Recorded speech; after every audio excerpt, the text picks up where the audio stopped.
Để tạo ra một cái loại cà phê chất lượng thì không hề dễ dàng, bởi nó phụ thuộc rất là nhiều yếu tố.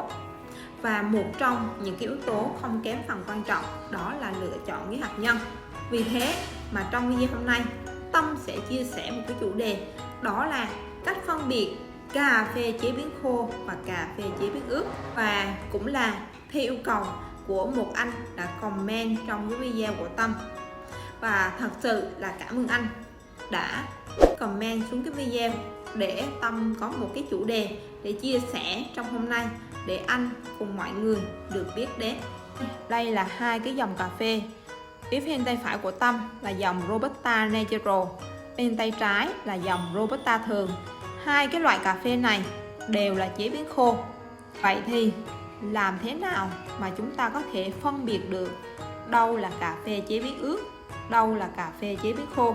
Và cách phân biệt phụ thuộc vào ba cái yếu tố sau. Một, về phương pháp sơ chế. Cà phê chế biến ướt là cà phê ngâm nước, còn chế biến khô thì không.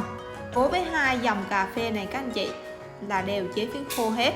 Và dòng cà phê này thì người ta họ sẽ phơi nguyên trái. Đối với hạt cà phê này cũng vậy. Và đôi khi thì người ta họ sẽ tách làm hai ra, sau đó phơi khô. Và một cái điều mà các anh chị cần phải lưu ý khi chúng ta lựa chọn cà phê chế biến khô, đối với dòng này chúng ta nên lựa chọn những cái hạt cà phê trên sàn đậm. Bởi vì cà phê này giá thành của nó rất là thấp, vì thế mà những người nông dân người ta họ phơi không có được đảm bảo vệ sinh, và đôi khi người ta họ phơi dưới cái nền đất.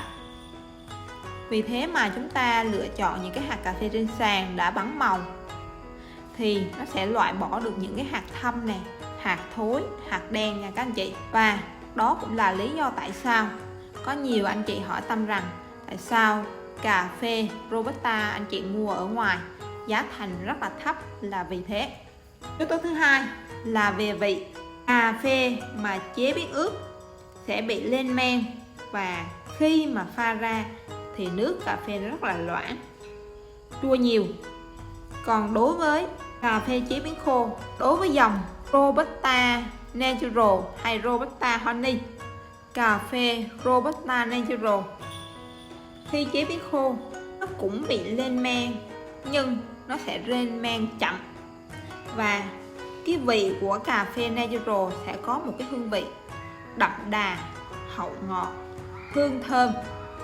Còn đối với Robusta Honey thì chế biến khô sẽ có vị thanh chua nhưng rất là nhẹ, hậu ngọt, nước cà phê đậm vừa. Còn đối với dòng này thì khi chúng ta nhìn vào cái hạt nhân, tỷ lệ chín của nó rất là ít. Và khi chúng ta rang xay và pha ra thì nước cà phê của nó đậm đà, vị đắng mạnh, hậu ngọt nhưng rất là ít, hương thơm thì không có nhiều.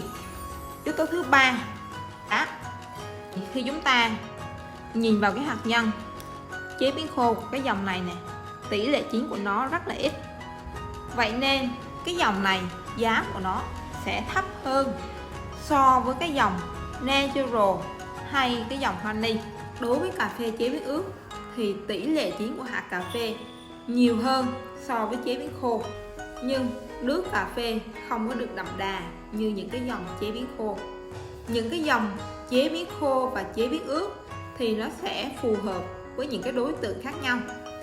Rồi, đó là cách phân biệt cà phê chế biến khô và cà phê chế biến ướt. Và nếu như các anh chị cảm thấy video của Tâm hay và thú vị thì hãy đăng ký kênh để ủng hộ cho Tâm nhé. Và lịch phát sóng của Tâm sẽ từ thứ hai, thứ tư, thứ sáu và lúc 8 giờ tối hàng tuần. Và Tâm xin cảm ơn các anh chị đã dành những cái thời gian quý báu của mình xem video của Tâm. Và hẹn các anh chị ở những cái video tiếp theo. Bắn màu.